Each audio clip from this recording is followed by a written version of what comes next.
Yung ating mga direct, pakita mo yung ating mga andito audience. Yung mga audience natin, naghintay na. Lagyan po natin siya ng kasawsaw natin ng konting maple. Oh! Kaya konting ketchup. Yan po guys, family. Sausaw natin. Maple, kaya konting ketchup, merienda na. Ulam pork tonight. Sarap. Beautiful. Ulam pork tonight.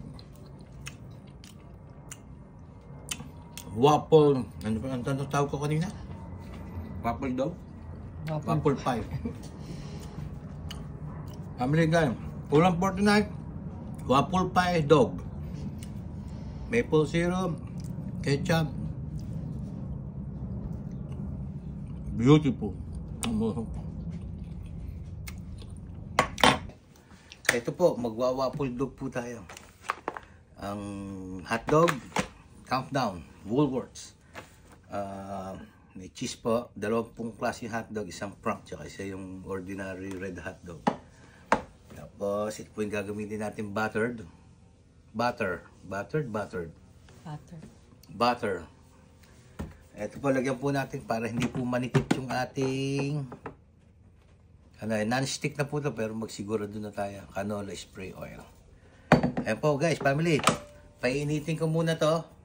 Pagka medyo mainit na, lagay na po, titiplayin po natin to. Ito po, tinimpla na ni Directo. May tubig na po, tapos sasalin. Pakita ko mamaya sa inyo guys, family. Hi family, hi guys.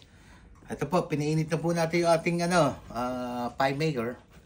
Ayan po, tapos spray po natin ng canola oil spray. Para hindi manikit. Konti lang po ha. Ito tulog. Ayan. Nalagay po natin. At yata mabilisan to, family guys. Hotdog. Ayan. Sarap. Dito panay red. Tapos sa kabila ito yung franks. Beautiful. Napasara natin mamaya. Ay, kailangan ng cheese guys. Lagyan po natin ng cheese. Ang kapal ng cheese. So, cover natin po ito. Guys, family, balik rin natin. Tingnan natin kung ano ang mangyari. Ngayon lang, first time lang po tayo kasi gumawa nito eh. For tonight, the waffle hotdog. Yung isa, palpa kanina. Tingnan natin ito. Meron tayong bagong style. Si Direk. Lagyan po natin ng ating butter. Hanggang linya lang po.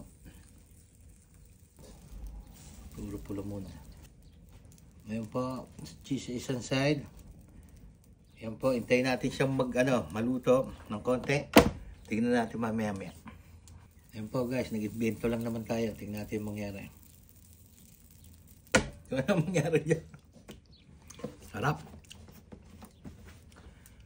Natin yung cheese. Takpoy natin, tingnan natin. Yung mangyari.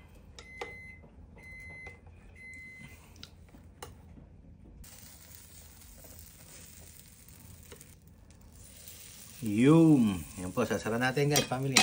Yan natin. Ating ulam for tonight. Waffle dog. Kuha tayo ng ulit. Wow. Yan po, dadagdagan na natin ulit. Para po, mabuo na po yung ating ito po ang tinatawag na waffle pie. Yeah. Hey. Beautiful. Ulam for tonight. Waffle pie. Tikman po natin. Ito po, meron na tayong nagawa kanina.